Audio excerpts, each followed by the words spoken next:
The Bible says in Philippians chapter 2, verse 5 to 11. Philippians chapter 2, verse 5 to 11, the Bible says, "Let this mind be in you, which was also in Christ Jesus, who, being in the form of God, thought it not robbery to be equal with God, but made himself of no reputation, and took upon him the form of a servant, and was made in the likeness of man. And being found in a fashion as a man, he humbled himself, and became obedient unto death, even the death of the cross. Wherefore God also hath highly exalted him, and given him a name which is above every name, that at the name of Jesus every knee should bow, of things in heaven, and things in earth, and things under the earth, and that every tongue should confess that Jesus Christ is Lord. Jesus Christ is Lord. Jesus Christ is Lord, to the glory of God the Father." Higala ningon ang Biblia, na bisan tinuod ng atong Ginoong Dios, siya tinuod nga Dios na si Kristo Jesus. Bisan tinuod nga siya Ginoo, pero wala niya kiisip yung kaugalingon nga Dios na naman.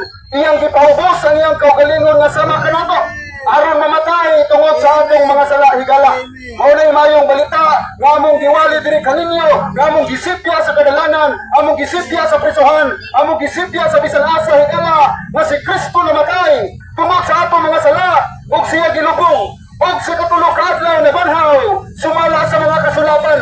Nga 500 kapin ka mga testigo nga nagpamatuod nga ang atong Ginoong Jesucristo siya lamang ang muhing Dios, siya lamang ang Ginoo nga nabanhaw gikan sa mga patay, siya lamang ang hari sa tanang hari o Ginoo sa tanang Ginoo. He is the Savior, He is the Redeemer. Jesus Christ is the Prince of Peace. Jesus Christ is the King of Kings and Lord of Lords. Higala, ang among giwali diri kaninyo, wala na ilaing makaluwas sa atong makasasala nga kalag. Unay tuyok tumong, ngunit kanaog ang atong Ginoong Jesucristo para sa pagluwas sa mga makasasala.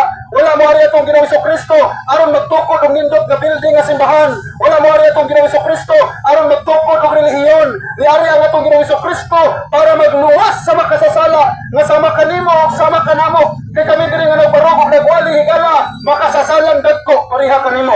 Una nga giluwas kami ni Kristo Jesus, kay siya lamang ang manluluwas, dili ang among pundok, dili among relihiyon, dili among simbahan, dili inyong kwarta, dili imong pagkabuutan, dili inyong relihiyon, dili pari, dili pastor, dili ministro ang makaluwas sa inyong kalag. Ang makaluwas sa atong makasasala nga kalag, si Jesucristo. He is the Savior, He is the Prince of Peace. Jesus Christ is the King of Kings and Lord of Lords. The Bible says in 1 Timothy chapter 1 verse 15, "This is a faithful saying and worthy of all acceptation, that Christ Jesus came into the world to save sinners."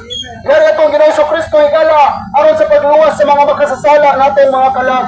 Kaya nga naman, ikaw o ako makasasala, ikaw o ako dili mayong tao, ikaw o ako dili buotan, ikaw o ako dili matarong at ubangan sa Ginoo. Munang kinahanglan kita manluluwas, munang tuyok tumong, nangyari atong Ginoong Jesucristo aron sa pagtubos, aron sa pagluwas, aron sa pagpasaylo sa atong mga makasasala nga kalag. Munang higala, kung mutuo ka nga si Kristo Jesus namatay